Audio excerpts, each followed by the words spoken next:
ஆண்டவர் இன்னைக்கு கொடுத்த வாக்குத்தத்த வசனத்தை நம்ம இந்த முதல் நாள் கொடுத்த வாக்குத்தத்த வசனத்தை நம்ம வாசிக்க போகிறோம். எல்லாரும் எடுத்துக்கொள்ளலாம். ஆதியாகமம் 28வது அதிகாரத்திலே நமக்கு யாக்கோபுக்கு ஆண்டவர் கொடுத்த வாக்குத்தத்தத்தை ஆண்டவர் இன்னைக்கு நமக்கு தந்திருக்கிறார். ஆதியாகமம் 28வது அதிகாரத்தில் ஸ்தோத்திரம் 10வது 11வது 12வது வசனத்தை நம்ம வாசிக்க போகிறோம். யாக்கோபு பெயர்சபாவை விட்டு புறப்பட்டு ஆரானுக்கு போக பிரயாணம் பண்ணி ஓர் இடத்திலே வந்து சூரியன் அஸ்தமித்தபடியினால் அங்கே ராத்தங்கி அவ்விடத்து கற்களில் ஒன்றை எடுத்து தன் தலையின் கீழ் வைத்து அங்கே நித்திரை செய்யும்படி படுத்து கொண்டான். அங்கே அவன் ஒரு சொப்பனத்தை கண்டான். இதோ ஒரு ஏணி பூமியிலே வைக்கப்பட்டிருந்தது, அதன் நுனி வானத்தை எட்டி இருந்தது. அதிலே தேவதூதர்கள் ஏறுகிறவர்களும் இறங்குகிறவர்களுமாய் இருந்தார்கள்.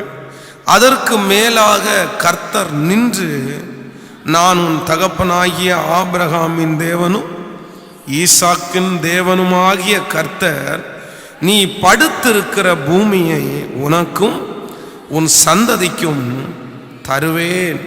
உன் சந்ததி பூமியின் தூளை போல் இருக்கும். நீ மேற்கையும் கிழக்கேயும் வடக்கேயும் தெற்கேயும் பரம்புவாய். உனக்குள்ளும் உன் சந்ததிக்குள்ளும் பூமியின் வம்சங்கள் எல்லாம் ஆசீர்வதிக்கப்படும். அல்லேலூயா. ஆண்டவருடைய பிள்ளைகளே, இது ஆண்டவர் நம்முடைய தகப்பனாகிய யாக்கோபுக்கு கொடுக்கிற ஒரு நல்ல வார்த்தை.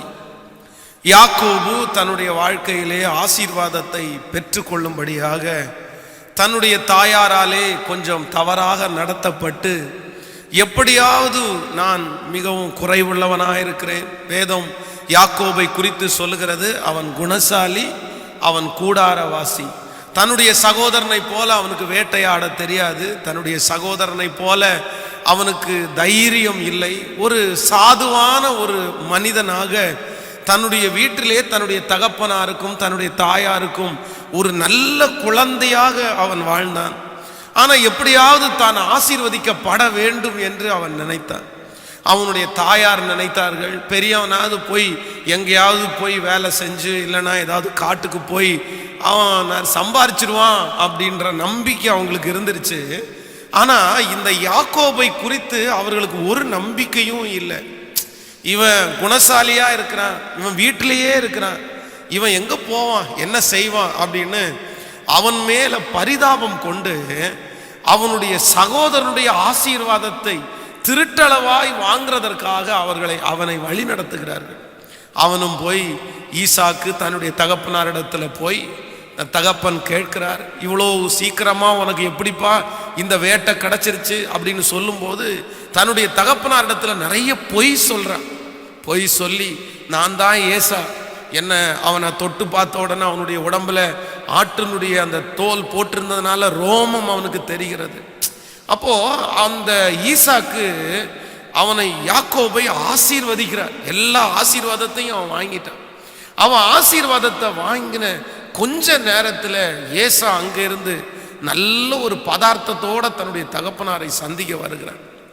அப்போ அவனுடைய தகப்பனார் சொல்லிவிட்டார், ஐயோ நீன்னு நினைச்சுதான் நான் ஆசீர்வதிச்சேன், உன் தம்பி வந்து உன் ஆசீர்வாதத்தை எல்லாத்தையும் வாங்கிட்டு போயிட்டான். உடனே அவன் சொல்றான், என் தகப்பனே, ஒரு ஆசீர்வாதத்தை ஆகிலும் எனக்காக நீங்க விட்டு வைக்கலையா, எல்லாத்தையுமே அவனுக்கு கொடுத்துட்டீங்களா அப்படின்னு கேட்டா, அப்பா நீ ஏசாதான் அப்படின்னு நினைச்சு எல்லாத்தையுமே நான் அவனுக்கு கொடுத்துட்டேன்.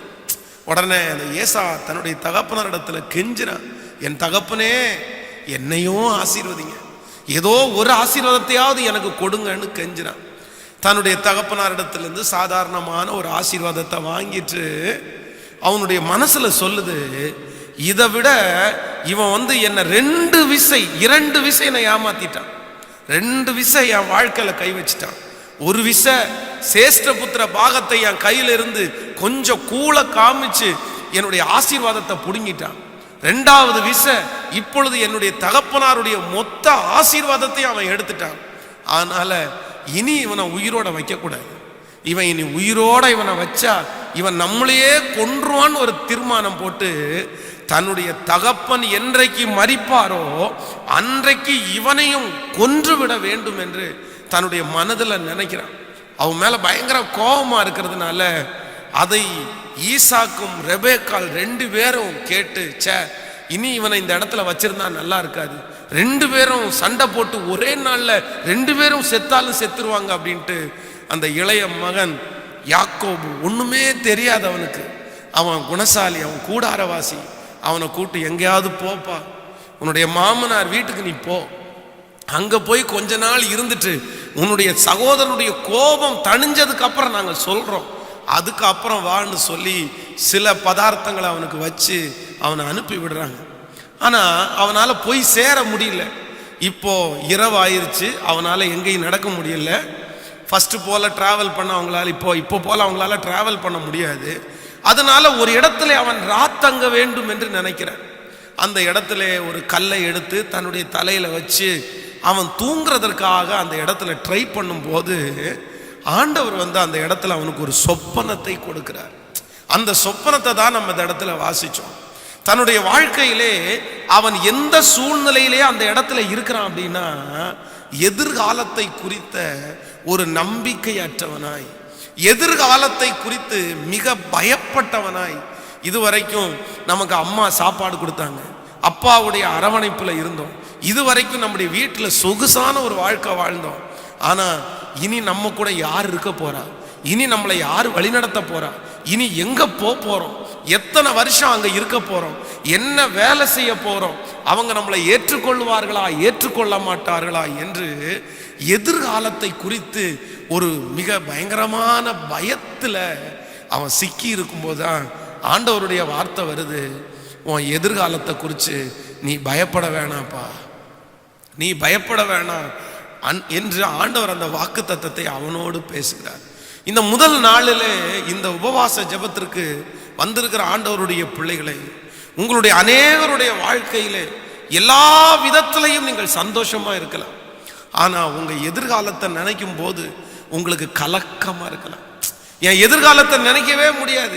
இன்னைக்கு உங்களுக்கு சாப்பாடு இருக்கிறது, இன்னைக்கு உங்களுக்கு துணிமணி இருக்கிறது, இன்னைக்கு யாரோ ஒருத்தர் உங்களுக்கு அடைக்கலம் கொடுக்கறாங்க, ஏதோ ஒரு இடத்துல அடைக்கலமா இருக்கிறீங்க, இன்னைக்கு உங்களுக்கு பலன் இருக்குது வேலை செய்யறதுக்கு, இன்னைக்கு சுற்றி இருக்கிற சூழ்நிலை எல்லாம் உங்களுக்கு கொஞ்சம் பரவாயில்லாம இருக்குது, எல்லாரும் உங்க கூட இருக்கிறாங்க. ஆனா இன்னைக்கு இருக்கிற நிலைமை அல்ல, அடுத்த எதிர்காலத்தை நினைக்கும் போது உங்களுக்குள்ளே நிறைய பேருக்கு மனதிற்குள்ள பயம் வந்து விடுகிறது. நான் என்ன செய்ய போறேன், எப்படி என் காலத்தை நடத்த போறேன், இப்படியே இருந்தா என்னவாகும்? ஒருவேளை உங்கள் பிள்ளைகளை குறித்து உங்களுக்கு, உங்களுடைய பிள்ளைகளுடைய எதிர்காலத்தை குறித்து உங்களுக்கு பயம் இருக்கலாம். என் பிள்ளை இன்னைக்கு இப்படி இருக்கிறான், இன்னைக்கு நான் இருக்கிற அவனுக்கு சோறு கொடுக்குறேன், நான் இருக்கிற அவனை வழி நடத்துறேன், நான் இருக்கிற அவனுக்கு பாக்கெட் மணி கொடுக்குறேன், ஆனா என் காலம் தாண்டிருச்சுன்னா, என் காலம் முடிஞ்சிருச்சுன்னா என் பிள்ளையினுடைய எதிர்காலம் என்ன, என் பிள்ளையை யார் பார்க்க போறா, என் பிள்ளையை யார் நடத்த போகிறா என்றெல்லாம் உங்களுடைய மனதில் ரொம்ப கவலைகள் இருக்குமானால் ஆண்டவர் இந்த உபவாச ஜெபத்தை உங்களுக்காக தான் நியமித்திருக்கிறார், உங்களுக்காகத்தான் கர்த்தர் நியமித்திருக்கிறார். அதற்காகவே கர்த்தர் இந்த முதல் நாள் உபவாச ஜெபத்தில் உங்களை அழைத்து வந்திருக்கிறார். அந்த யாக்கோபுக்கு எதிர்காலம் இருட்டாய் இருக்கும் போது, எதிர்காலத்தை குறித்த ஒரு வெளிச்சம் இல்லாத போது, எதிர்காலத்தை குறித்த ஒரு மிகப்பெரிய பயத்தில் இருக்கும்போது, அந்த இரவில ஒரு சொப்பனத்தினால தரிசனம் கொடுத்த அந்த தேவன் இன்றைக்கு உங்களோடு கூட இருக்கிறார்.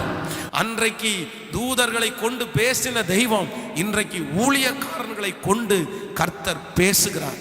உன் எதிர்காலம் மகிமையா இருக்க போகிறது, உன் எதிர்காலம் ஆசீர்வாதமா இருக்க போகிறது, உங்கள் பிள்ளைகளுடைய எதிர்காலம் ஆசீர்வாதமா இருக்க போகிறது. நீங்கள் எதிர்காலத்தை குறித்து பயப்பட வேண்டிய அவசியம் இல்லை. உன்னை உண்டாக்கினவரும், உன்னை சிருஷ்டித்தவரும், உன்னை தாயின் கருவிலிருந்து உருவாக்குறவருமாகிய கர்த்தர் சொல்லுகிறார், உன் எதிர்காலம் உன்னுடைய கையில் அல்ல, வானத்தையும் பூமியையும் படைத்த, அண்ட சராசரங்களை படைத்த ஐஸ்வர்ய சம்பூர்ணர் ஆகிய அந்த கர்த்தருடைய கரத்திலே இருக்கிறதுனால் உன் எதிர்காலம் மிக அருமையாக வெளிச்சமாக வேதம் சொல்லுகிறது. அந்த இடத்துல ஒரு ஏணி வைக்கப்பட்டிருக்கிறது. அந்த ஏணியினுடைய ஒரு முனை வானத்திற்கு எட்டி இருக்கிறது. ஒரு முனை வானத்திலும் இன்னொரு முனை பூமியிலும் இருக்கிறது. அதுதான் அந்த சொப்பனத்தினுடைய மிகப்பெரிய விளக்கம். நீ இன்றைக்கு பாதாளத்தில் கிடக்கலாம், நீ இன்றைக்கு கீழே கிடக்கலாம், உன் எதிர்காலத்தை குறித்து உனக்கு அதிகமான கவலை இருக்கலாம். ஆனால் கர்த்தர் சொல்லுகிறார், கீழே இருக்கிற உன்னுடைய ஜெப வேண்டுதல்களை எல்லாம் தூதர்கள் வானத்திற்கு எடுத்து கொண்டு போய் அந்த ஏணியினுடைய ஒரு மிகப்பெரிய அர்த்தம், உனக்கு ஒரு உயர்வு இருக்கிறது, உனக்கு ஒரு படிக்கட்டை கர்த்தர் வைக்கிறார், உனக்கு ஒரு ஏணியை கர்த்தர் வைக்கிறார். அந்த ஏணி நீ நினைத்து பார்க்க முடியாத, உன் சொந்தங்கள் நினைத்து பார்க்க முடியாத, உன் நண்பர்கள் நினைத்து பார்க்க முடியாத, உன் பிள்ளைகளை குறித்து நீயே நினைத்து பார்க்க முடியாத எட்டாத உயரத்தில் அந்த ஏணியினுடைய முனை இருக்கிறது. கர்த்தர் நம்மையும் அப்படித்தான் கர்த்தர் வைக்க போகிறார். கரங்களை தட்டி கொண்டே கர்த்தருக்கு நன்றி நன்றி நன்றி நன்றி, அந்த எதிர்காலத்தை எங்களுக்கு தரப்போகிறதற்காக உமக்கு நன்றி ஆண்டவரே. ஹல்லேலூயா. சோ நம்முடைய தேவன் நமக்கு ஒரு நல்ல எதிர்காலத்தை கர்த்தர் வைத்திருக்கிறவர். நமக்கு எதிர்காலத்தை உண்டாக்குகிறவர் அவர்தான். நமக்கு எதிர்காலத்தை உருவாக்குகிறவர் அவர்தான். நம்ம நினைக்க மாட்டோம், நமக்கு தெரியாது, நம்முடைய சிந்தையில அடங்காது. நமக்கு என்ன ஃபியூச்சர் இருக்குன்னு தான் நம்ம நினைப்போம். இல்ல, நமக்கு ஃபியூச்சர் இருக்குது. அதுக்கு தான் ஆண்டவர் நம்மளை தேடி வந்திருக்கிறார். ஆமேன் சொல்லுங்கள். ஹல்லேலூயா. ஆனால் இந்த வேத பகுதியில ஒரு 2 காரியம் என்னுடைய இருதயத்தை அதிகமாய் பாதித்தது. ஒரு 2 காரியம். ஆண்டவர் எதிர்கால பயத்தோட இருக்கிற இந்த தேவ மனுஷனுக்கு அநேக வார்த்தைகளை கர்த்தர் சொல்லுகிறார். ஆனா 2 வார்த்தையை ஆண்டவர் சொல்றார். நீ எதிர்கால பயத்தோட இருக்கிறப்பா, ஆனா உன் எதிர்காலம் வெற்றியாய் அமைய போகுது, உன் எதிர்காலம் உயர இடத்துல போகுது.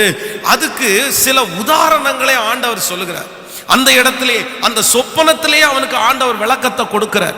ஏன், எப்படி நான் இந்த வசனத்தை சொல்றேன் அப்படின்றத குறித்து ஆண்டவர் அந்த இடத்துல ஒரு தெளிவுபடுத்துகிறார்.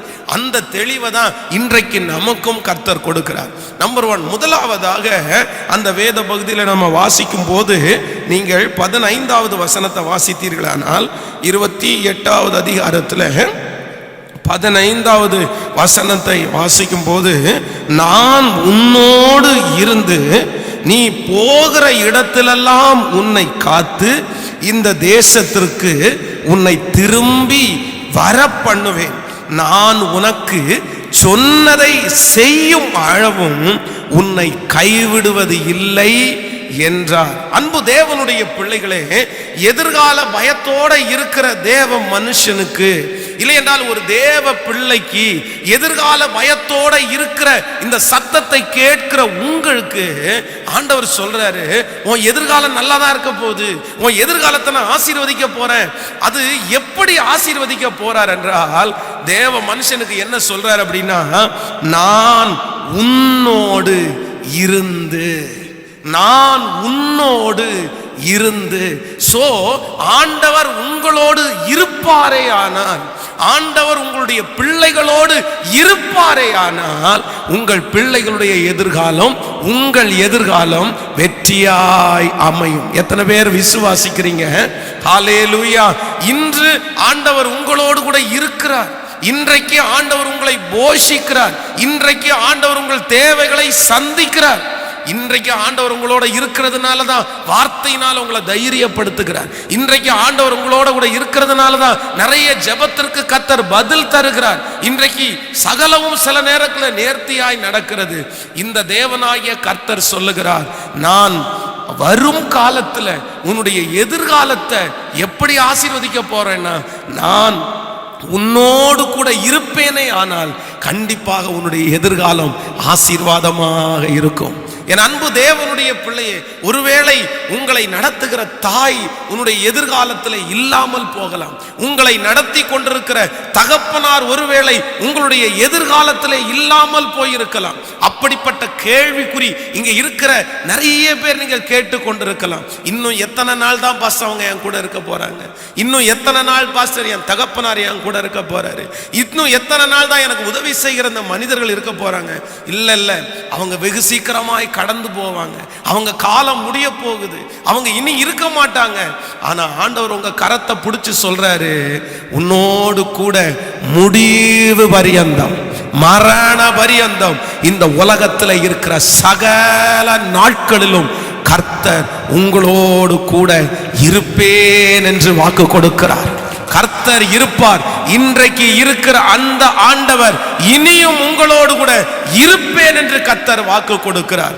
இந்த வசனம் மட்டுமல்ல, நீங்கள் யாக்கோபனுடைய வாழ்க்கையிலே இன்னொரு இடத்திலையும் ஆண்டவர் அதை நிரூபிக்கிறார். நீங்கள் வேதத்தில் வாசிப்பீர்களே ஆனால் ஆதியாகமம் 46ஆம் அதிகாரத்தை எடுத்துக்கொள்ளுங்கள். ஆதியாகமம் 46ஆம் அதிகாரம் 2வது வசனத்திலிருந்து 5வது வசனம் வரைக்கும் நம்ம வாசிக்க போறோம். அன்று இரவில் தேவன் இஸ்ரவேலுக்கு தரிசனமாகி யாக்கோபே யாக்கோபே என்று கூப்பிட்டார். அவன் இதோ அடியேன் என்றான். அப்பொழுது அவர், நான் தேவன், நான் உன் தகப்பனுடைய தேவன், நீ எகிப்திற்கு போக பயப்பட வேண்டாம், அங்கே உன்னை பெரிய ஜாதியாக்குவேன், நான் உன்னோடே எகிப்திற்கு வருவேன், நான் உன்னை திரும்பவும் வரப்பண்ணுவேன், யோசேப்பு தன் கைகளால் உன் கண்களை மூடுவான் என்று சொன்னார். கைகளை உயர்த்தி ஒரு ஹல்லேலூயா சொல்லுங்கள். ஆண்டவருடைய பிள்ளைகளே, இப்பொழுது இந்த தேவ மனுஷன் யாக்கோபுக்கு அதிகமாய் வயது சென்றவனானார். இப்போ அவனுடைய லாஸ்ட் மினிட் வருகிறது. இன்னும் கொஞ்ச நாளைக்கு தான் அவன் இந்த உலகத்துல உயிரோடு வாழ போகிறான், கொஞ்ச வருடங்கள் தான் வாரப்போகிறான் என்று அவனுக்கு தெரிஞ்சிருச்சு. ஆனா யோசேப்பு கிட்டத்தட்ட 14 ஆண்டுகளுக்கு முன்பாய் காணாமல் போன அந்த யோசேப்பு உயிரோட இருக்கிறாரு. அவர் அந்த எகிப்து தேசத்திற்கு போகிறதற்காக நிறைய குதிரைகளையும் ரதங்களை எல்லாம் அனுப்பிட்டாரு. நம்ம எல்லாம் கிளம்பி போலான்னு அவனுடைய குமாரர்கள் சொல்லுகிறார்கள். ஆனா யாக்கோபுக்கு ஒரு மிகப்பெரிய தளர்வு. அங்க போனா எப்படி, நம்ம இங்க வாழ்ந்துட்டோம், இங்க இருந்துட்டோம், இனி கடைசி நாளில் அங்க போனா, அதுவும் எகிப்து என்கிறது யாக்கோபுக்கு நன்றாய் தெரியும். அங்கே ஆண்டவருக்கு பிரியமில்லாதவர்கள் வாழ்கிறார்கள், அங்கே இருக்கிற ஜனங்கள் விக்கிரக ஆராதனைக்காரர்கள், அங்கே இருக்கிற ஜனங்கள் அதிகமாக மாந்திரிக காரியங்களிலே ஈடுபடுகிறவர்கள். ஐயோ, அங்க நம்ம போகக்கூடாது, அங்க போனா நம்முடைய விசுவாசம் கெட்டு போயிருமோ, அங்க போனா நம்முடைய சன்னதி ஒன்றும் இல்லாம அழிஞ்சிருமோன்ற ஒரு பயத்துல இருக்கும்போது ஆண்டவர் அவனை பார்த்து சொல்றாரு, இல்ல இல்ல, நீ எகிப்திற்கு போகிறதற்கு நீ பயப்பட வேண்டிய அவசியம் இல்லை, உன்னோடு கூட நான் எகிப்திற்கு வருவேன் என்று கர்த்தர் சொல்லுகிறார். இந்த ஜபத்தில் இருக்கிற வாலிப தம்பியா இருக்கலாம், தங்கச்சியா இருக்கலாம், ஒரு தாயா இருக்கலாம், ஒரு தகப்பனா இருக்கலாம். மகன், உன் எதிர்காலத்தை குறித்து நீ பயப்பட வேண்டாம். உன்னுடைய எதிர்காலத்தை குறித்து பயப்பட வேண்டாம். அம்மா, உங்க எதிர்காலத்தை குறித்து நீங்க பயப்பட வேண்டாம். ஏன் அப்படின்னா, நீங்க ஒருவேளை உங்க பிள்ளைகளை பாதி வழியில விட்டாலும், நீங்க ஒருவேளை உங்க பிள்ளைகளை கரை சேர்க்க முடியாட்டாலும், நான் நம்புறேன் உங்க பிள்ளையோட இல்லைன்னா உங்க கூட யார் இருக்க போறாருன்னா கர்த்தர் இருக்க போகிறார். கர்த்தர் உங்க கூட இருக்கிறதுனால உங்க எதிர்காலம் கண்டிப்பாக கெட்டு போகாது. கர்த்தர் தான் உங்க வாழ்க்கையில முக்கியம், ஆண்டவர் தான் உங்களுக்கு முக்கியம். ஆண்டவர் இருப்பாரானால், நிறைவான ஆவியானவர், நிறைவான ஆண்டவர் உங்களுக்குள்ளே இருப்பாரானால், நான் சொல்லுகிறேன், உங்க எதிர்காலத்துல ஒரு குறைவையும் நீங்கள் காணவே மாட்டீர்கள்.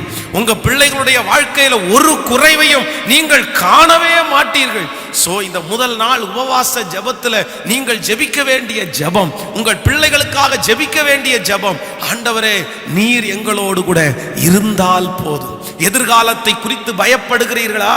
எதிர்காலத்தை குறித்து நீங்க இன்னைக்கு சொல்லுங்க ஆண்டவரிடத்துல, அப்பா, என் எதிர்காலத்தை குறித்து பயம் இல்லாம வாழ்றதற்கு ஒன்னே ஒரு ஜெபம் தான் இருக்குது, நீர் என்னோடு கூட இருப்பீராக. ஆமென் சொல்லுங்கள். கர்த்தர் உங்களோடு கூட இருக்கும் போது வேலை அநேகருக்கு இல்லை என்றாலும் உங்களுக்கு வேலையை கர்த்தர் தருவார். கர்த்தர் உங்களோடு கூட இருப்பாரே ஆனால் உங்கள் கைகளிலே பணத்தை கர்த்தர் தருவார்.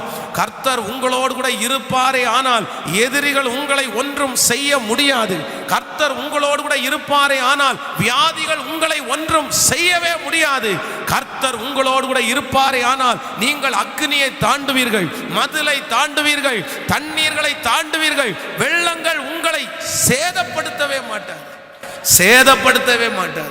ஸோ இந்த ஃபர்ஸ்ட் டேல நம்ம ஜெபிக்க வேண்டிய ஜெபம் என்னன்னா, எதிர்காலத்தை குறித்து பயம் வரும்போதெல்லாம் உங்க மனசு ஒன்ன சொல்லட்டும், நான் ஏன் எதிர்காலத்தை குறித்து பயப்படணும், நான் ஏன் எதிர்காலத்தை குறித்து பயப்படணும், என் கூட எப்பவுமே யார் இருக்கா? சத்தமா சொல்லுங்க, ஏசப்பா என் கூடயே இருக்கிறார், கர்த்தர் என் கூட இருக்கிறாரு. அதனால அந்தந்த நேரத்தில் அந்தந்த காரியத்தை அவரே எனக்காக, கர்த்தர் எனக்காக யாவையும் செய்து முடிப்பார். எத்தனை பேர் ஆமோதிக்கிறீங்க? அதனால எதிர்காலத்தை குறித்து ஒரு தேவனுடைய பிள்ளை கவலைப்படவே கூடாது. இயேசு உங்களோடு கூட இருக்கிறார் என்கிற நிச்சயம் உங்களுக்கு இருக்கா? அப்போ நீங்க எதிர்காலத்தை குறித்து பயப்பட வேண்டாம். அவர் பார்த்துக்குவாரு, அவர் பார்த்துக்குவாரு. அவர் உங்களை விசாரிக்கிறவர் ஆனபடினால் உங்கள் கவலைகளை எல்லாம் அவர் மேல் வைத்து விடுங்கள். வருத்தப்பட்டு பாரம் சுமக்கிறவர்களே, நீங்கள் எல்லாரும் என்னிடத்தில் வாருங்கள் என்று அவர் கூப்பிட்டு என்னிடத்தில் வாருங்கள், நான் உங்களுக்கு இளைப்பாறுதல் தருவேன். ஸோ நீங்க ஜெபிக்க வேண்டிய ஜெபம் எல்லாம் ஒண்ணு, நீங்க மட்டும் என்னை விட்டு என்ன பண்ணிடாதீங்கப்பா. என் வேலை போனாலும் பரவாயில்லப்பா, என் பணம் போனாலும் பரவாயில்லப்பா, என் வீடு போனாலும் பரவாயில்லப்பா, என் அம்மா அப்பாவை எடுத்துக்கொண்டாலும் பரவாயில்லப்பா, ஆனா ஒண்ணு, நீங்க மட்டும் என்னை விட்டு போயிடாதீங்க, என் கூட இருங்க. கர்த்தருக்கும் உங்களுக்கும் இருக்கிற உறவு, கர்த்தருக்கும் உங்களுக்கும் உள்ள நெருக்கத்தை மட்டும் விட்டுறாதீங்க, விட்டுறாதீங்க. எதிர்கால பயம் யாருக்குள்ள வரணும்னா, கர்த்தர் இல்லாதவங்களுக்கெல்லாம் எதிர்கால பயம் வரும். அப்போ கர்த்தர் உங்களுக்குள்ள இருக்கிறாரு, அவரை நீங்க எப்பவுமே விடாம நீங்க பார்த்துக்கொள்ளணும். ஒரு சின்ன ஜெபம் பண்ணிடலாமா இந்த காரியத்திற்காக? கரங்களை மேல உயர்த்தி எல்லாரும் சொல்லுவோம், ஆண்டவரே, இந்த முதல் நாள் உபவாச ஜெபத்துல எல்லாரும் சொல்லுவோம், ஆண்டவரே நீர் என்னோடு கூட இரும் ஆண்டவரே என்று சொல்லுங்க. ஹல்லேலூயா. சத்தத்தை உயர்த்தி தகப்பனே, அப்பா என்னோடு நீர் இரும். ஆண்டவர் உங்களோடு கூட இருக்கும்போது உங்களுடைய எதிர்காலம் மிக வெற்றியாய் அமையும். ஹல்லேலூயா. தகப்பனே என் கூட ஆண்டவரே, நான் பரலோகம் வருகிற வரைக்கும், ஆண்டவரே இந்த உலகத்தை விட்டு வருகிற வரைக்கும், என் பிள்ளை உங்க சமூகத்தில் வர்ற வரைக்கும், ஹல்லேலூயா ஹல்லேலூயா, நீர் எங்களோடு கூட இருந்தால் போதுமப்பா. நீர் என்னோடு இருமாண்டவரே, என் பிள்ளையோடு இருமாண்டவரே. ஓ ஜனங்களோட இருங்க ராஜா, ஜனங்களோட இருப்பீராக. ஹல்லேலூயா. நீங்கள் அது மட்டுமல்ல, வேதத்தில் மத்தேயு எழுதின சுவிசேஷத்தில் கடைசி அதிகாரத்திலே கடைசி 2 வசனங்களை நீங்கள் வாசிப்பீர்களே ஆனால், மத்தேயு எழுதின சுவிசேஷம் 28வது அதிகாரத்தில் எடுத்துக்கொள்ளுங்கள். 28ஆம் அதிகாரத்தில் கடைசி 19வது 20வது வசனத்தை 18, 19, 20 வாசிக்கும் போது, அப்பொழுது இயேசு சமீபத்தில் வந்து அவர்களை நோக்கி, வானத்திலும் பூமியிலும் சகல அதிகாரமும் எனக்கு கொடுக்கப்பட்டிருக்கிறது, ஆகையால் நீங்கள் புறப்பட்டு போய் சகல ஜனங்களையும் சீசராக்கி பிதா குமாரன் பரிசுத்த ஆவி நாமத்தினாலே அவர்களுக்கு ஞான ஸ்நானம் கொடுத்து, நான் உங்களுக்கு கட்டளையிட்ட யாவையும் அவைகள் கை கொள்ளும்படி அவர்களுக்கு உபதேசம் பண்ணுங்கள். இதோ உலகத்தின் முடிவு பரியந்தம் சகல நாட்களிலும் நான் உங்களுடனே கூட இருக்கிறேன் என்றார். ஹல்லேலூயா. ஆண்டவருடைய பிள்ளைகளே, இந்த சீடர்கள் ஆண்டவரோடு நடந்தார்கள், ஆண்டவரோட சாப்பிட்டார்கள், ஆண்டவரோட பிசாசு துரத்த போனாங்க, ஊழியம் செய்தார்கள். இப்போ ஆண்டவர் கல்வாரி சிலுவையிலே மரித்து உயிர் தெழுந்து தங்களோடு கூட இருப்பார் என்கிற ஒரு எண்ணம் உங்களுக்குள்ள இருந்துருச்சு. ஆனா ஆண்டவர் சொல்றாரு, இல்ல நான் இங்கே இருக்க முடியாதுப்பா, நான் என் பிதாவினிடத்திற்கு கடந்து போகிறேன், உங்களுக்காக ஒரு வீட்டை ஆயத்தப்படுத்துறதற்கு நான் போகணும் அப்படின்னு ஆண்டவர் அந்த பரமேறி செல்லும் போது, ஆண்டவர் போயிட்டாரே, இனி நம்ம என்ன பண்ண போறோம், நம்ம எதிர்காலம் என்ன, நம்முடைய ஊழியம் என்னன்னு சொல்லும் போது கர்த்தர் சொல்றாரு, இல்ல நான் போனேன்னு நினைக்காதீங்க, நான் உங்களோடு கூட ஆவியானவராய் நான் மேல் இறங்கி வந்து உங்களோடு கூட இருப்பேன். ஸோ அவருடைய எதிர்கால பயம் அப்படியே நீங்கிருச்சு. பெரிய ஊழியக்காரர்களாய் மாறினார்கள். இயேசு அவர்களோடு இருக்கும் போது அவர்கள் நிறைய காரியங்களுக்கு பயந்தார்கள். ஆனா அதுக்கு அப்புறம் அவங்களுக்கு பயமே இல்லை. அதுக்கப்புறம் சாப்பாடை குறித்து பயப்படலை, வேலையை குறித்து பயப்படலை, ஊழியத்தை குறித்து பயப்படலை, எதிரியை குறித்து பயப்படலை, தைரியமாக ஊழியம் செஞ்சாங்க. ஏன் அப்படின்னா அவங்களுக்கு ஒரு நம்பிக்கை வந்துச்சு, இயேசு நம்ம கூட, கர்த்தர் நம்மோடு கூட இருக்கிறார், நம்முடைய ஆயுசு முடிகிற வரைக்கும் ஒருவரும் ஒன்றும் செய்யவே முடியாது.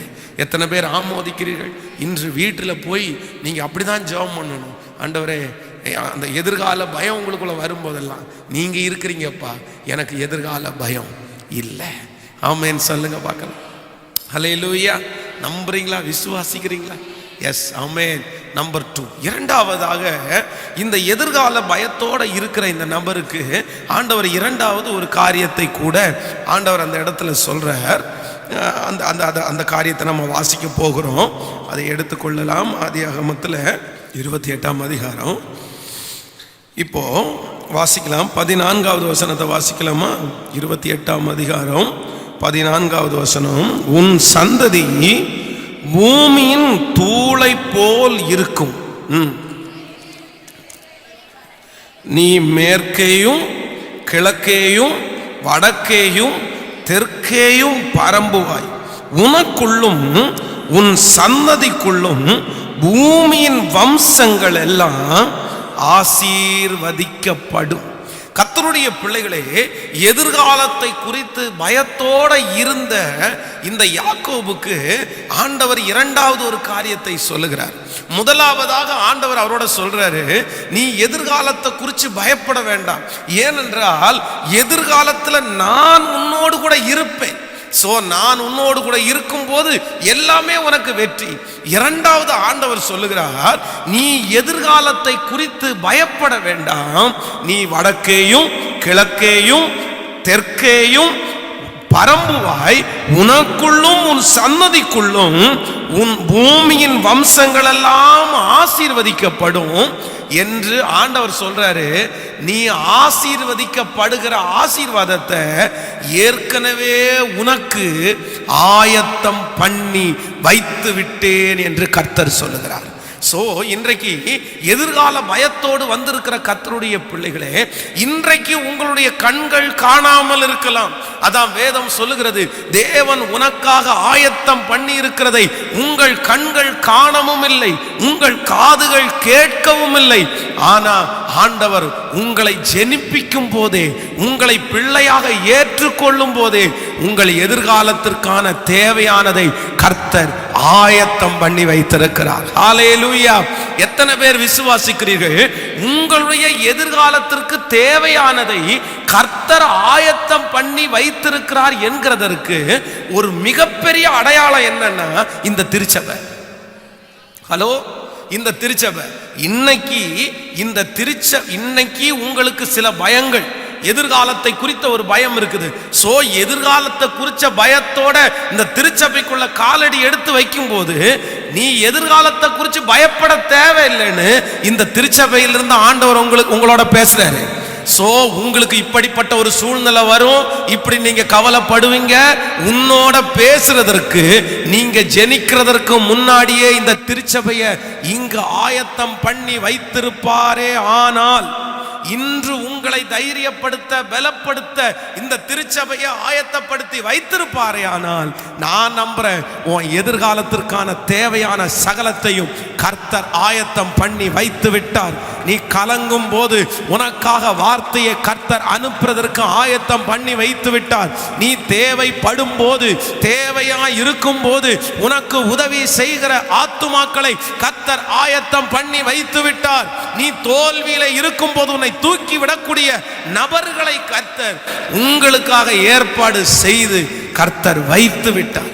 அதைத்தான் யாக்கோப்ட்ட சொல்றாரு, நீ ஏன்டா பயப்படுற, நீ ஏன்டா பயப்படணும், நான் உனக்காக உன் சந்ததியை நான் பெருக பண்ண போறேன். நீ பல பக்கங்களில் நீ இடம் கொண்டு பெருக போகிறாய். நான் இப்பவே அதற்கான காரியத்தை ஆதாயம் பண்ணி வச்சிட்டேன், நான் ரெடி பண்ணி வச்சிட்டேன். நம்முடைய தேவனாகிய கர்த்தர் எப்பொழுதுமே நம்முடைய ஃபியூச்சருக்கானதை ஆயத்தம் பண்ணி வைக்கிற தேவன். நீங்கள் யோசேப்பினுடைய வாழ்க்கையை வேதத்தில் வாசிப்பீர்களே, ஆனால் யோசேப்பை ஆண்டவர் எகிப்திற்கு கொண்டு போகிறதற்கு முன்பாகவே அங்க இருக்கிற சில நபர்களை ஆண்டவர் அவனுக்காக ஆயத்தம் பண்ணி வச்சிட்டார். அல்லேலூயா. விசுவாசிக்கிறீங்களா இல்லையா? போத்திபாருடைய வீட்டுல போன உடனே வேதம் சொல்லுது, போத்திபாருடைய கண்களில் அவனுக்கு என்ன கிடைச்சிருச்சாமா? தயை கிடைச்சிருச்சு. சோ ஆண்டவர் அவன் போகிறதுக்கு முன்னாடியே போத்திபார ஆயத்தம் பண்ணிட்டாரா? இப்ப போத்திபாருடைய வீட்டுல ஒரு பெரிய புயல் வந்துருச்சு, ஒரு பிரச்சனை. உடனே அவனை தூக்கி எங்க போடுறாங்க அப்படின்னா சிறைச்சாலைக்குள்ள போடுறாங்க. வேதம் சொல்லுது, சிறைச்சாலை தலைவனுடைய கண்களில் யோசேப்புக்கு என்ன கிடைச்சிருச்சாமா? தயை கிடைத்ததுனாலே சிறைச்சாலை தலைவன் அங்க இருக்கிற எல்லா பொறுப்பையும் யார் கையில கொடுத்துட்டானமா? யோசேப்பு கையில. அங்கேயும் ஆண்டவர் சிறைச்சாலையில போகும்போது அங்கேயும் அவனுக்கான ஒரு நல்ல சுமூகமான வாழ்க்கையை கர்த்தர் ஆயத்தம் பண்ணி வச்சிருந்தாரா? அதற்கு பிறகு இவனுடைய விஷயத்தை ராஜாவினிடத்துல கொண்டு போய் சேர்க்கணும். யாராவது ஒருத்தர் கொண்டு போய் சேர்க்கணும். கொண்டு போய் சேர்க்கிறதுக்கு பானபாத்திரக்காரனுடைய தலைவனை சிறைச்சாலைக்கு அனுப்பி அவன் ஒரு சொப்பனத்தை பார்த்து அந்த சொப்பனத்திற்கு இவன் விளக்கம் சொல்லி அந்த விளக்கம் அவனுக்கு அதே மாதிரி நடந்து அவன் ராஜாவுக்கு முன்பாக பானபாத்திரக்காரனா இருக்கும்போது, ஐயோ சிறைச்சாலையில ஒருத்தர் ரொம்ப அழகா சொப்பனத்துக்கு விளக்கம் சொல்லுவானே, அவனை முதல்ல வர சொல்லுங்க, அவன் அழகா விளக்கம் சொல்லுவான்னு பானபாத்திரக்காரனுடைய தலைவன் ராஜாவுக்கு சொல்றதற்கு கர்த்தர் அவனை நியமிச்சு வச்சிருந்தாரா? சோ நான் என்ன நம்புறேன் அப்படின்னா, நமக்கு எல்லாத்தையும் கர்த்தர் என்ன செய்திருக்கிறார் என்றால் ஆயத்தம் பண்ணி, எனக்கு என்ன தேவையோ, எனக்கு என்ன வேண்டுமோ, நான் நம்புறேன் இந்த சர்ச் ஆஃப் காட் ஊழியத்திற்கு, இந்த சிட்டி சர்ச் ஆஃப் காட் ஊழியத்திற்கு இன்றைக்கு பல தேவைகளோடு தான் நம்ம இருக்கிறோம். கிட்டத்தட்ட நான் ஜெபிச்சுட்டே இருக்கிறேன், 15 ஆண்டுகளாக ஒரு வாடகை இடத்துல உட்கார்ந்துருக்கோமே ஆண்டவரே, ஒரு சொந்த இடத்தை எப்போ ஆண்டவரே தரப்போறீங்க? நானும் என்னென்னமோ முயற்சி எடுத்தேன், ஆனால் எத்தனை வருடமாவோ நம்ம ஜெபிச்சுட்டு இருக்கிறோம், ஆனால் இதுவரைக்கும் அது கைகூடி வரல. இடம் ஆயத்தமா இருக்குது, ஆனா நமக்கு பணம் இன்னும் சேரல. ஆனா நான் நம்புறேன், இந்த வாக்குத்தத்தத்தை கொடுக்கும்போது நான் நம்புறேன், கர்த்தர் நமக்காக ஆயத்தம் பண்ணி வைத்திருக்கிறார். நமக்காய் ஒரு சொந்த இடத்திற்கான தேவைகளை கர்த்தர் ஆயத்தம் பண்ணி வச்சிட்டாரு. ஹல்லேலூயா. நம்முடைய திருச்சபைக்கு ஒரு எதிர்காலத்தை கர்த்தர் ஆயத்தம் பண்ணி வச்சிட்டாரு. கர்த்தர் வெகு சீக்கிரத்துல நம்முடைய கண்கள் காண கர்த்தர் அந்த மனிதர்களை எழுப்பி தருவார் என்று நான் நம்புறேன். கர்த்தர் எல்லாருடைய கரங்களிலிருந்தும் கர்த்தர் அதை எடுத்து நமக்கு அந்த இடத்தை நம்ம ராஜயோக்கியமா வாங்குறதற்கு சீக்கிரம் கர்த்தர் உதவி செய்வார். எத்தனை பேர் விசுவாசிக்கிறீங்க? ஹல்லேலூயா. சோ ஆண்டவர் நமக்கு கொடுக்கிற வாக்குத்தத்தம் எதிர்கால பயத்தோடு இருக்கிற ஒவ்வொரு ஜனங்களுக்கும் ஆண்டவர் கொடுக்கிற வார்த்தை, உன் எதிர்காலத்தை குறித்து பயப்பட வேண்டாம், அந்தந்த நாடுக்கு தேவையானதை நான் உனக்கு என்ன செய்திருக்கிறேன் என்றால் ஆயத்தப்படுத்தி இருக்கிறேன். நீங்கள் அது மட்டுமல்ல, நீங்கள் ராஜாக்களுடைய புஸ்தகத்திலே வாசிப்பீர்களே, ஆனால் 1 ராஜாக்களின் புஸ்தகத்தை எடுத்துக்கொள்ளலாம். 1 ராஜாக்களின் புஸ்தகம் 17ஆம் அதிகாரத்தை எடுத்துக்கொள்ளலாமா? 1 ராஜாக்களின் புஸ்தகம், ஸ்தோத்திரம், 17ஆம் அதிகாரம் 3வது வசனத்தை நம்ம வாசிக்க போகிறோம். 1 ராஜாக்களின் புஸ்தகம் 17வது அதிகாரத்தை எடுத்துக்கொள்ளுங்கள். 17ஆம் அதிகாரம் 3வது வசனத்திலிருந்து, நீ இவ்விடத்தை விட்டு கீழ் திசையை நோக்கி போய் யோர்தானுக்கு நேராக கேரி ஆற்றண்டையிலே ஒளிந்து கொண்டு அந்த ஆற்றின் தண்ணீரை குடிப்பாய், அங்கே உன்னை போஷிக்க காகங்களுக்கு கட்டளையிடுவேன் என்றான். அவன் போய் கர்த்தருடைய வார்த்தையின்படியே யோர்தானுக்கு நேராக கேரித்த ஆற்றண்டையிலே தங்கியிருந்தான். காகங்கள் அவனுக்கு விடியற் காலத்தில் அப்பமும் இறைச்சியும் சாயங்காலத்தில் அப்பமும் இறைச்சியும் கொண்டு வந்தது. தாகத்திற்கு அந்த ஆற்றின் தண்ணீரை குடித்தான். ஹல்லேலூயா. இங்க தீர்க்கதரிசியை குறித்து, திஸ்பியனாகிய எலியா என்கிற தீர்க்கதரிசியை குறித்து ஆண்டவர் சொல்றாரு, தேசத்துல பஞ்சம் வந்துருச்சுப்பா, ஆனா நான் உன்னை போஷிப்பேன், நீ போ, உனக்காக நான் அங்க எதை ஆயத்தம் பண்ணி வச்சிருக்கிறேன்? காகங்களை ஆயத்தம் பண்ணி வச்சிருக்கிறேன். தேவனுடைய ஊழியக்காரர் தேசத்துல இருக்கிற ஜனங்கள் எல்லாம் தண்ணி இல்லாம சாப்பாடு இல்லாம கஷ்டப்பட்டுட்டு இருக்காங்க. ஆனா ஆண்டவருடைய பிள்ளைய கர்த்தர் போஷிக்கிறதுக்கு எப்படி போஷிக்கிறாருன்னா, வெஜ்ஜில் இல்ல, நான்வெஜ்ல போஷிக்கிறார். ஆமேன்னு சொல்லுங்க. அதுவும் காகம் அவனுக்கு அப்பத்தையும் இறைச்சியும் கொண்டு வச்சாம். இறைச்சியும் சாப்பிட்டு அந்த ஆத்துல உள்ள தண்ணீரை குடித்தானாம். இப்ப திடீர்னு பாத்தீங்க அப்படின்னா அங்க பஞ்சமா இருக்கிறதுனால ஆத்தினுடைய தண்ணி வத்தி போயிருச்சு. இப்ப குடிக்கிறதுக்கு என்ன இல்லை, கண்டிப்பா நான்வெஜ் சாப்பிட்டா என்ன குடிக்கணும், தண்ணி குடிச்சே ஆகணும். தண்ணி இல்லைன்னா வாழ முடியுமா? உடனே ஆண்டவர் சொல்றாரு, நீ ஒன்றும் பயப்பட வேண்டிய அவசியம் இல்லை, அங்கேருந்து கிளம்பி நீ இன்னொரு இடத்துக்கு போ, அங்கேயும் உன்னை போஷிக்கிறதுக்கு நான் யாரை வச்சிருக்கிறேன்னு வாசிங்க. அந்த இடத்துல வாசிக்கும் போது எட்டாவது வசனம், அப்பொழுது கர்த்தருடைய வார்த்தை அவனுக்கு உண்டாயிற்று. அவர் நீ எழுந்து சீதோனுக்கு அடுத்த சாரிபாத் ஊருக்கு போய் அங்கே தங்கியிரு, உன்னை பராமரிக்கும்படி அங்கே இருக்கிற ஒரு விதவைக்கு கட்டளையிட்டு இருக்கிறேன் என்றால். கரங்களை தட்டி கர்த்தருடைய நாமத்தை மகிமைப்படுத்தலாம். ஹல்லேலூயா. சோ எதிர்காலத்தை குறித்து நீங்க பயப்பட வேண்டாம். ஒரு இடத்துல தண்ணி வத்தினாலும் இன்னொருத்தர கர்த்தர் என்ன பண்ணிருப்பாரு? ஆமோதிக்கிறீங்களா இல்லையா? ஹல்லேலூயா. சோ ஆண்டவருடைய பிள்ளைகள், எதிர்காலத்தை குறித்த பயம் உங்களுக்குள்ள வரும்போது நீங்க பயப்பட வேண்டிய அவசியம் இல்லை. என் எதிர்காலத்துல நான் ஆசீர்வதிக்கப்படுறதற்கு கர்த்தர் ஒன்றை ஆயத்தம் பண்ணி வைத்திருக்கிறார். ஹல்லேலூயா. ஆண்டவரே, என்னுடைய கண்கள் காணட்டும், ஆண்டவரே என் கண்கள் சீக்கிரமாய் காணட்டும். நான் விசுவாசிக்கிறேன்ப்பா, எனக்காக நீர் ஆயத்தம் பண்ணி வைத்திருக்கிறேன். தீர்க்கதரிசிக்காக ஆயத்தம் பண்ணுவீரே, ஆனால் அவர் ஒரு காலம் முடிஞ்சு இன்னொரு காலத்துல நீ கவலைப்படாம இருக்கிறதற்கு கர்த்தர் ஆயத்தம் பண்ணி வைப்பாரே, ஆனால் நமக்கும் அப்படியே செய்ய கர்த்தர் வல்லவராக இருக்கிறார். கைகளை உயர்த்தி ஒரு ஹல்லேலூயா சொல்லுங்க. நீங்கள் தாவீதுனுடைய வாழ்க்கையை எடுத்து பாருங்கள். தாவீது பல இடங்களிலே அவன் போனான், பல இடங்களிலே அவனோடு கூட போராடினார்கள். ஆனா தாவீது போன இடத்துலெல்லாம் ஆண்டவர் ஒரு உதவியை அவனுக்காக கர்த்தர் வைத்திருந்தார். அவனுக்கு கர்த்தர் ஆயத்தம் பண்ணி வைத்திருந்தார்.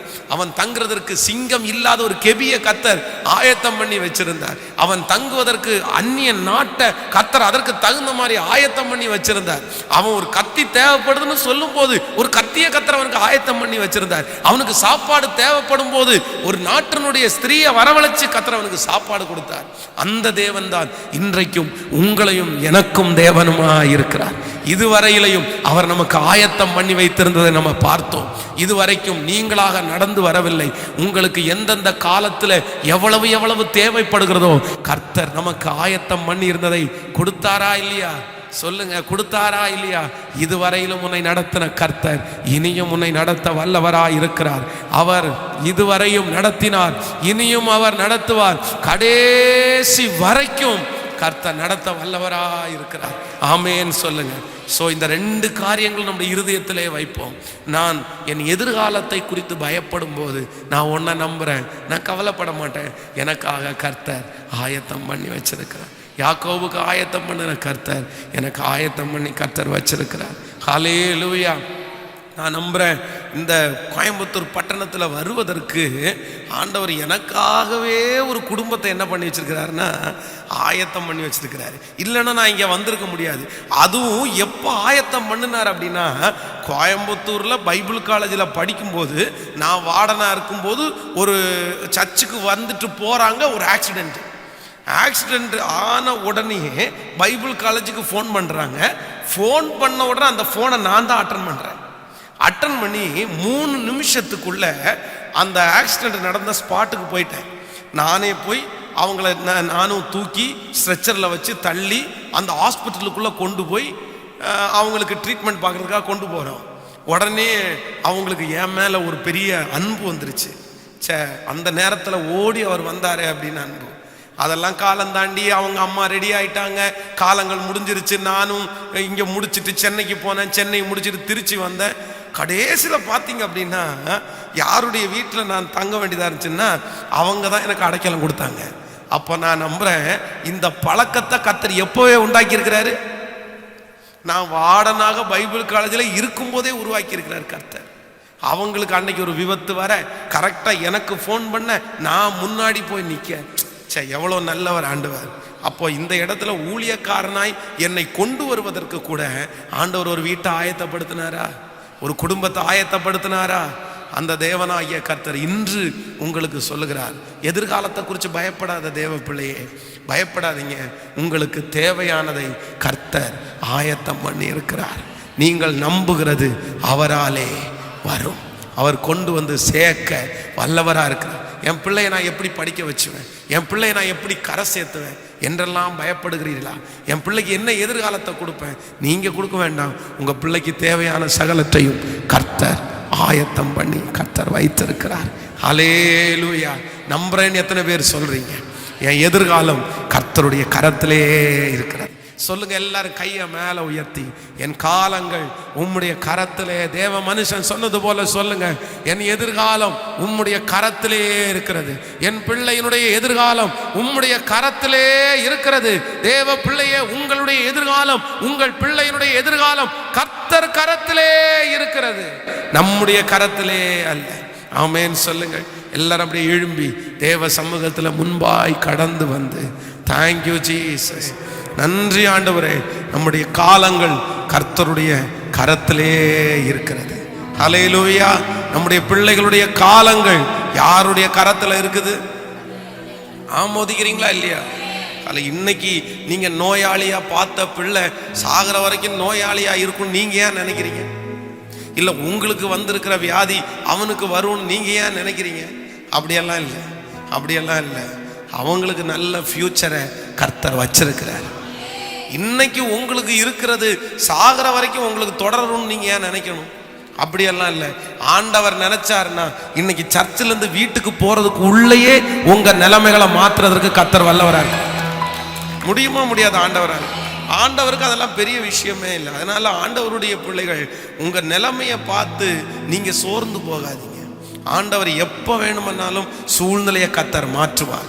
எனக்கு இன்னைக்கு இப்படிப்பட்ட சூழ்நிலை இருக்கு, நான் என்ன எதிர்காலம், இப்படியே போன என் வாழ்க்கை என்ன, அப்படியெல்லாம் இல்லை. ஆண்டவருக்கு மட்டும் பிரியமா வாழுங்க, ஆண்டவரோட நெருக்கமா வாழுங்க, ஆண்டவரை சார்ந்து கொள்ளுங்க.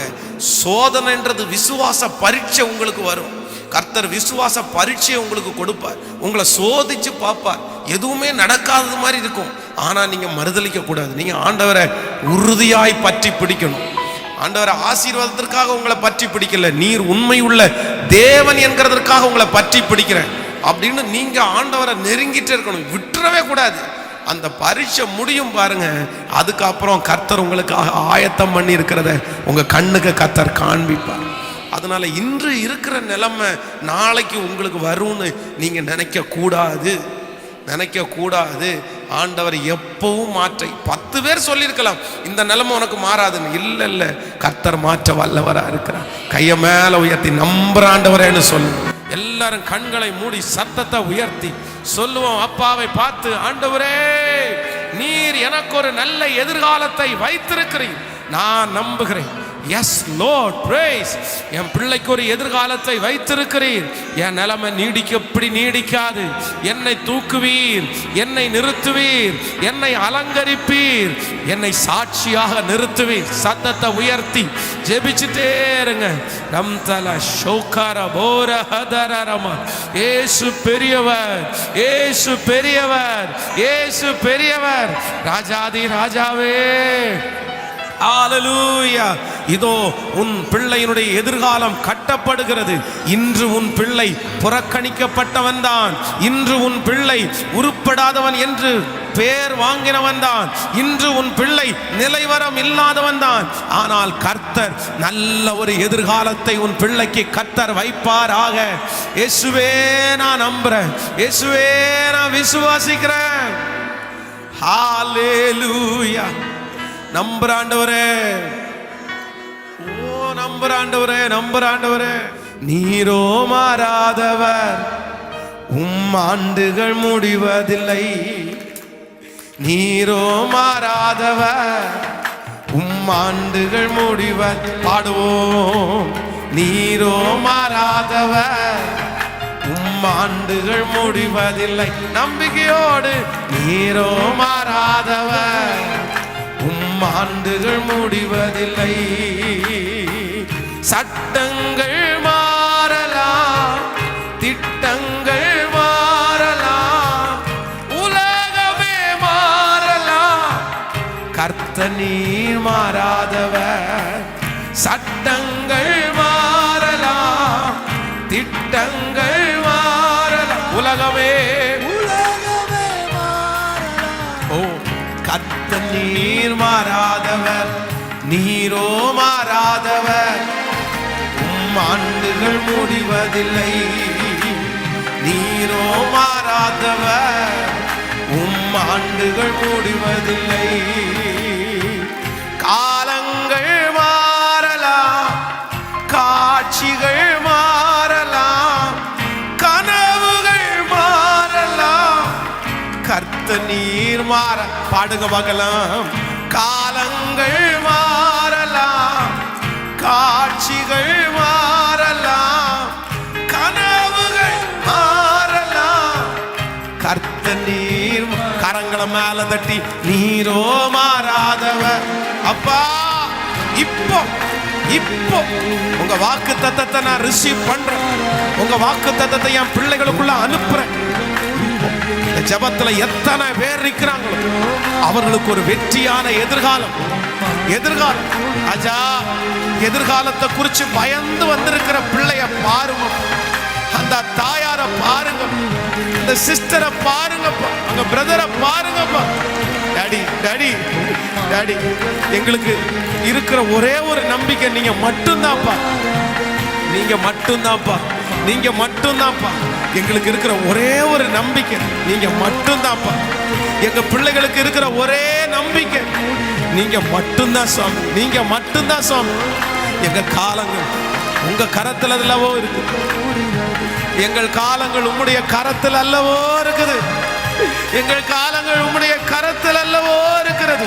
இப்போ இந்த ஜபத்தில் இருக்கிற ஒவ்வொரு பிள்ளைகளுக்கும் ஒரு வெற்றியுள்ள எதிர்காலம், பிரகாசமுள்ள எதிர்காலம், ஒரு ஏணி, ஒரு ஏணி. எஸ், இன்றைக்கு பள்ளத்துல கடந்தாங்க, இன்று பூமியில கடந்தாலும் என் பிள்ளை வானத்தை தொடர எதிர்காலம், உன்னதத்துல உட்கார்ற எதிர்காலம், ராஜாக்களோடு உட்கார்ற எதிர்காலம், பூமியில பெரிய பெரிய மனிதர்களோடு தேவனோடு இருக்கிற ஒரு எதிர்காலம். கண்ணீர் இல்லாத, கவலை இல்லாத, வியாதி இல்லாத, பயம் இல்லாத ஒரு எதிர்காலம் இப்ப இந்த ஜெபத்துல இருக்கிற ஒவ்வொரு பிள்ளைகளுக்கும் கடந்து வரட்டும். ரிசீவ், கடந்து வரட்டும் அப்பா, கடந்து வரட்டும் அப்பா.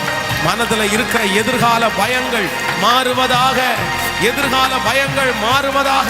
இப்ப இயேசுவின் நாமத்தினால பிள்ளைகளை குறித்து எதிர்காலத்துல இருக்கிற பயங்கள் மாறுவதாக.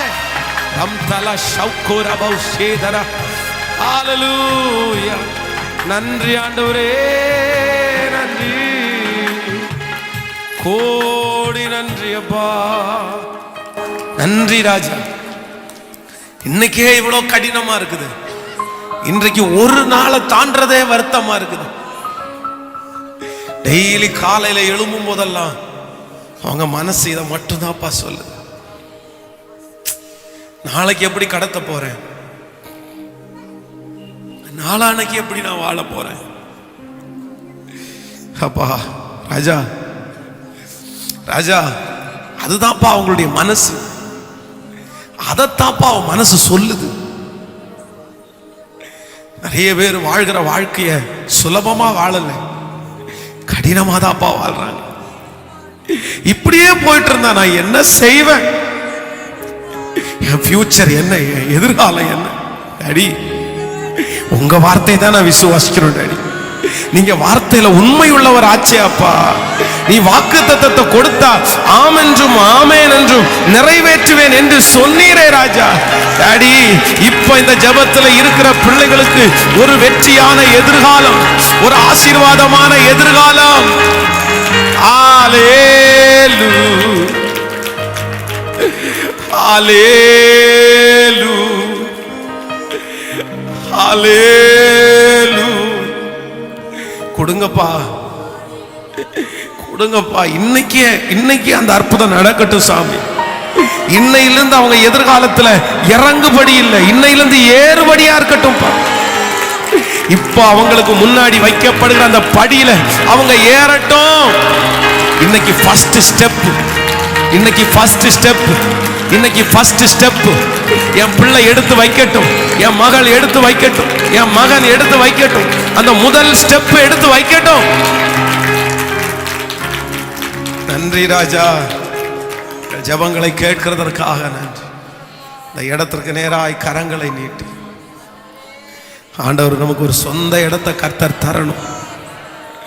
அதுக்கு பெரிய தேவைகள் இருக்கிறது. அதற்காய் கொடுக்கிற ஜனங்களை கர்த்தர் எழுப்பி தரணும். ஆண்டவர் நமக்காக அதை இவ்வளோ நாளும் வச்சிருக்கிறார். அதை சீக்கிரமா ராஜயோக்கியமா நம்ம வாங்கணும். டாடி, அது ரொம்ப பெரிய தொகைப்பா, எங்களால முடியாதப்பா, நீங்க தான் செய்யணும். நீங்க அதற்கான காரியங்களை எங்களுக்கு கட்டளை இடுவீராகப்பா. உங்க பாதத்துல நாங்க தாழ்த்துறோம். தொடர்ந்து இந்த ஊழியத்தை நிறைவேற்ற எங்களுக்கு எல்லாருக்கும் பலன் தார். உங்க மகிமை தாங்கட்டும்.